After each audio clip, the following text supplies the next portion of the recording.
Все наверняка слышали всем известные славянские имена, заканчивающиеся на «мир».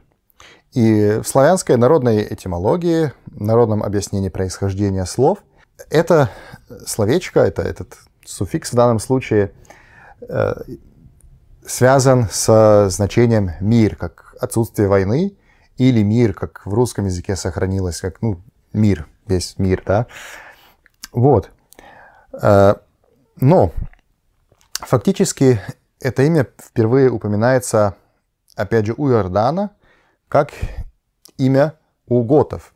И как раз готы, часть готов, остроготов или амалов-готов, амалинговцев, которые обитали террены Панонии тоже, там в V веке, и которые уже как-то были в каком-то соотношении со славянами, мы узнаем, что на территории Панонии жили такие персонажи, как Витомир, Феодемир, как там еще, Валамир. Потом, если смотрим у других германских народов, имена, заканчивающиеся на «мир», появляются на самом деле у многих. У визиготов в Испании, у вандалов в Африке, там известен такой был Гелимер. Потом у бургундов, в основном это, как видим, восточное ответвление германцев.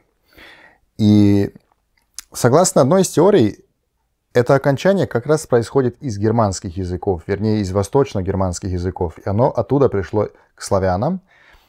Это объясняется тем, что это «мир» или «мер», в прагерманском «мерс», оно, в принципе, обозначает то же самое, что славянское «слав». То есть Владимир и Владислав, по сути, одно и то же имя. Кто-то, кто славится чем-то, да?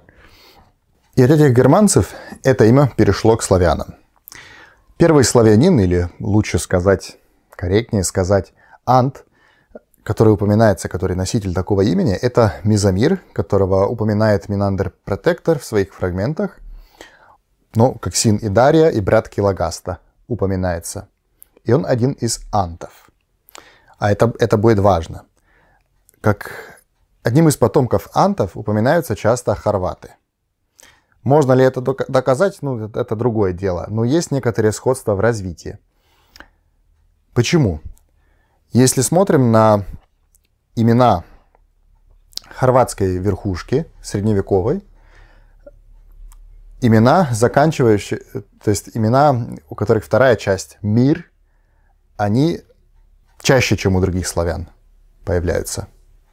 То есть они прям там есть, да, как, например, хорватская династия Трпимировичей, князь Трпимир, Бранимир, Крешимир, Звонимир и так далее, и так далее. Короче, этих миров можно довольно много найти.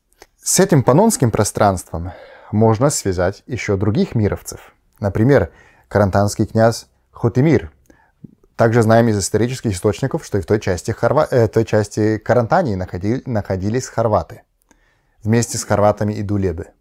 На территории Панонской, в Панонии, собственно говоря, тоже зафиксированы в топонимах дулебы.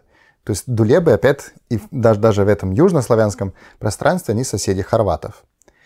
Они соседи хорватов и в Чехии. В Чехии также есть хорваты и их южные, если я не ошибаюсь, соседи, это дулебы. А также, если мы посмотрим на территории современной Западной Украины, тоже севернее, на Волыне находятся дулебы, южнее, на Карпатах находятся, опять же, хорваты. Если говорим про Средневековье. Это я уже немножко удаляюсь.